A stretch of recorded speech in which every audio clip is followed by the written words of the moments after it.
दोस्तों आज मैं आपको सुनाता हूँ दो ऐसी सत्य कथाएं जिसके बाद शायद आप भी अपनी जिंदगी जीने का नजरिया बदलना चाहें। पहली सत्य कथा है दक्षिण अफ्रीका के राष्ट्रपति नेल्सन मंडेला की। दक्षिण अफ्रीका के राष्ट्रपति बनने के बाद एक बार नेल्सन मंडेला अपने सुरक्षा कर्मियों के साथ एक रेस्टोरेंट में खाना खाने गए।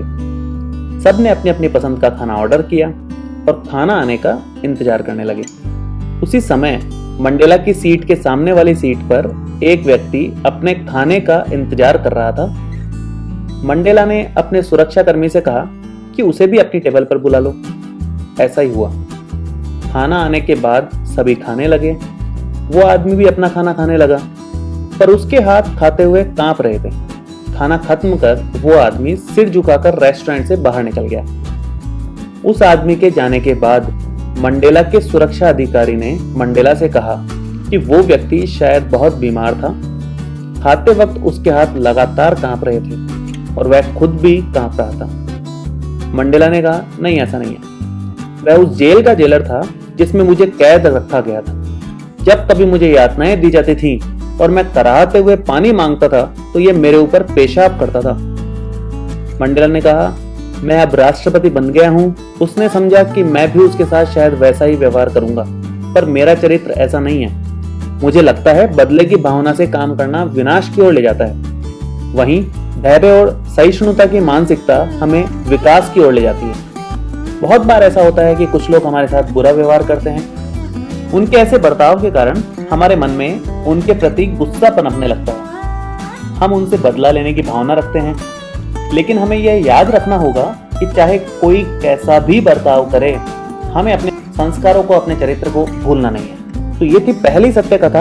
अब मैं आपको सुनाता हूँ दूसरी सत्य कथा। वो किसके बारे में है ये मैं आपको लास्ट में बताऊंगा। मुंबई से बेंगलोर जा रही ट्रेन में सफर के दौरान टीसी ने सीट के नीचे छिपी लगभग 13-14 साल की एक लड़की से कहा, टिकट कहाँ है? कांपती हुई लड़की ने कहा, नहीं है साहब।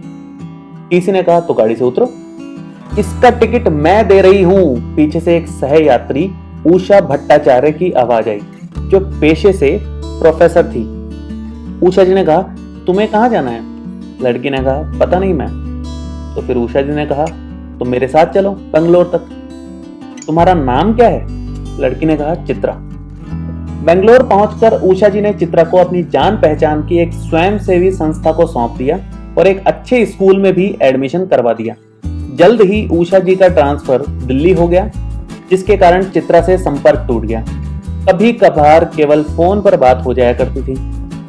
करीब 20 साल बाद उषा जी को एक लेक्चर के लिए सैन फ्रांसिस्को, जो कि अमेरिका में है, बुलाया गया। लेक्चर के बाद जब वह अपने होटल का बिल देने रिसेप्शन पर गई तो पता चला कि पीछे खड़े एक खूबसूरत दंपत्ति ने बिल चुका दिया था। उषा जी ने कहा, तुमने मेरा बिल क्यों भरा? मैम, यह मुंबई से बेंगलोर तक के रेल टिकट के सामने कुछ भी नहीं है। उषा जी पहचान गई थी। अरे चित्रा, तुम?